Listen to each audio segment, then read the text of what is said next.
North Korea, November 1950. It is 36 degrees below zero. Your rifle stopped working an hour ago. The blood plasma at the aid station is frozen solid, and 120,000 Chinese soldiers just learned exactly where you are. Today you will live the 17 days of Chosin Reservoir, the coldest battle in American history. You will be surrounded, outnumbered 4-1, 78 miles from the sea, in temperatures that kill wounded men before the enemy can. And you will walk out because there is no other way out. Oh, the first night attack comes at 2200. You don't see them first. You hear them. Bugles, whistles, shepherd horns. Sounds that don't belong on a battlefield, coming out of the dark from 3 directions at once. Then the flares go up and the snow is moving.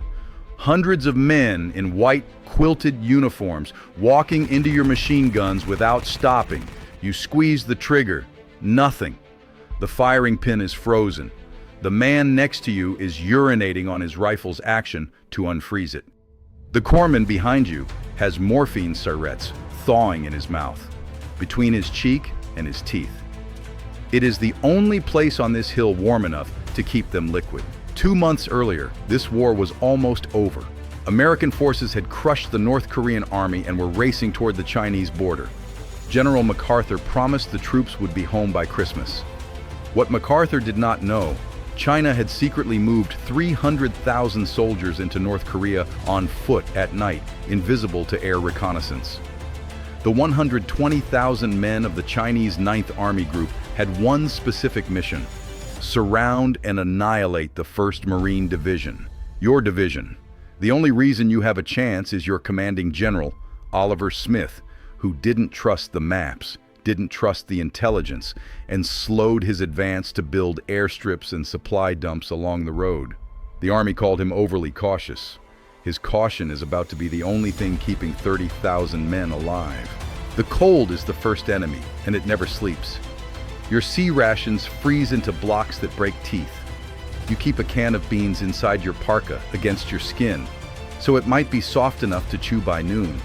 Your feet sweat inside rubber shoe packs during the day. The sweat freezes at night. Men lose toes without ever being shot. You do not sleep more than minutes at a time because men who fall deeply asleep at 36 below do not always wake up. The oil in the machine guns turns to glue. Mortar base plates crack like glass. When someone is hit, you have minutes. The wound freezes, and shock plus cold kills faster than bleeding.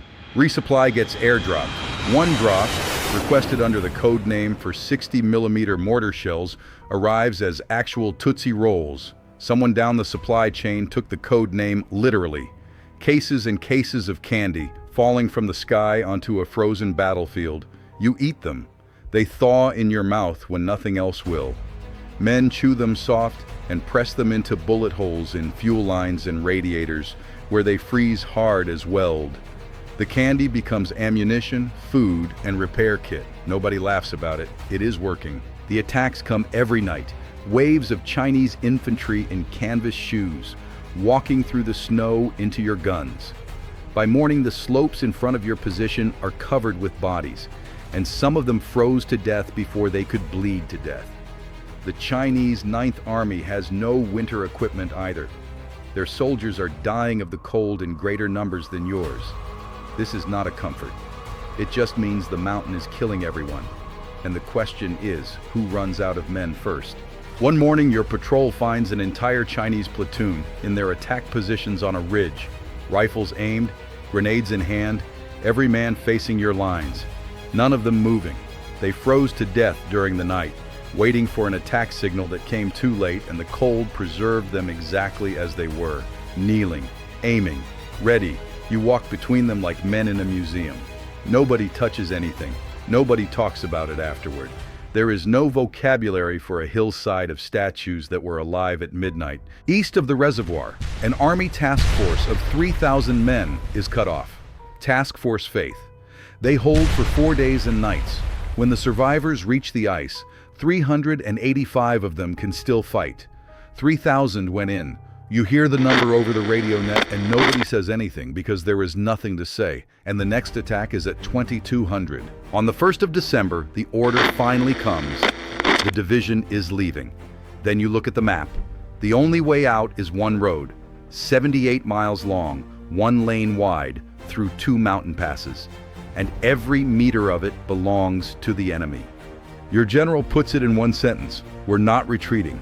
We're attacking in a different direction. It sounds like bravado. It is actually just geometry. You are surrounded, so any direction you move is an attack. The war correspondents at Hagaru write it down. The men around you don't react. They are checking ammunition. Bravado is for people with heated tents. The column moves as one organism. Tanks, trucks, artillery, and men, fighting for every ridge above the road, because whoever holds the high ground holds the road.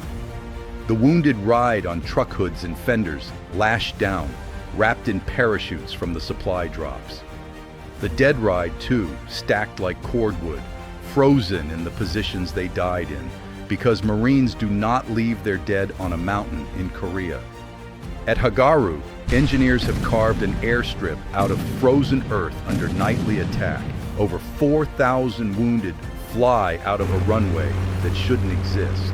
Men coming off the hills into Hagaru weep at the smell of hot food.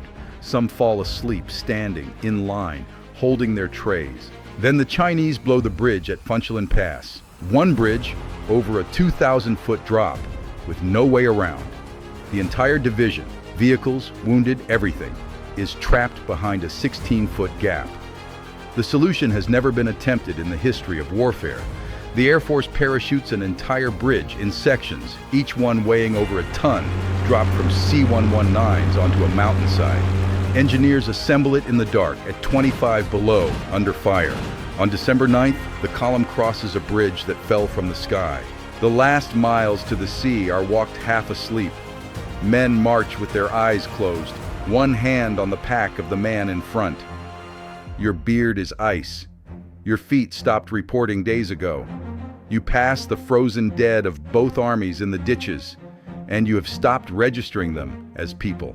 They are terrain now, like the rocks. Somewhere on that road, you stop being able to remember warmth as a physical fact. You know intellectually that you were once warm. There was a kitchen somewhere, a stove, a mother. But your body no longer believes it. The cold has rewritten you from the skin inward. You are 19 years old and you understand, walking with your eyes closed on a road in North Korea, that some part of this month is going to live in your bones until you die. And then the road bends, and below you is the harbor at Hungnam, and it is full of ships. More ships than you have ever seen. The Navy came for you, all of it, for you. On the docks, you see something the briefings never mentioned: civilians. Tens of thousands of North Korean refugees, entire families with everything they own on their backs, pressing toward the ships because they watched you fight the Chinese army, and they have decided that whatever is on your ships is better than what is coming down that road behind you. Mothers pass babies forward over the crowd toward the rails. The Navy starts loading them. No plan called for it. There is room, so they load them. On Christmas Eve, the last ship clears the harbor, and the port is blown behind you in a wall of fire visible for miles. You are on a deck alive, drinking coffee you cannot taste because your face doesn't work yet. 17 days. You will never be warm again. Not completely. Not for the rest of your life. The men who were there will call themselves the Frozen Chosin, and they will mean it literally. Here is what you could not know on that deck. The battle the newspapers called a retreat crippled the victors. The Chinese 9th Army Group, all 120,000 men sent to annihilate your division, took so many casualties from your guns and from the cold that it disappeared from the war for months. 17 men earned the Medal of Honor on that road, and the ships you covered carried out 98,000 civilian refugees, the largest rescue by sea in American military history. One freighter, built for 12 passengers, sailed with 14,000 people on board. Among those refugees was a young couple from Hungnam. 2 years later, in the south, they had a son. That son grew up to become president of South Korea. The battle you were told you lost saved the country he now leads, and he has said publicly that without those ships, his family would not exist. You didn't retreat from Chosin. You carried a nation out with you. The Marines at Chosin fought the cold at ground level, with the whole division around them. But over Germany, there were men fighting the same cold at 25,000 feet, alone, curled in a plexiglass ball the size of a washing machine, hanging under a bomber, with no room for a parachute. It was the seat every crewman feared most. That story is next.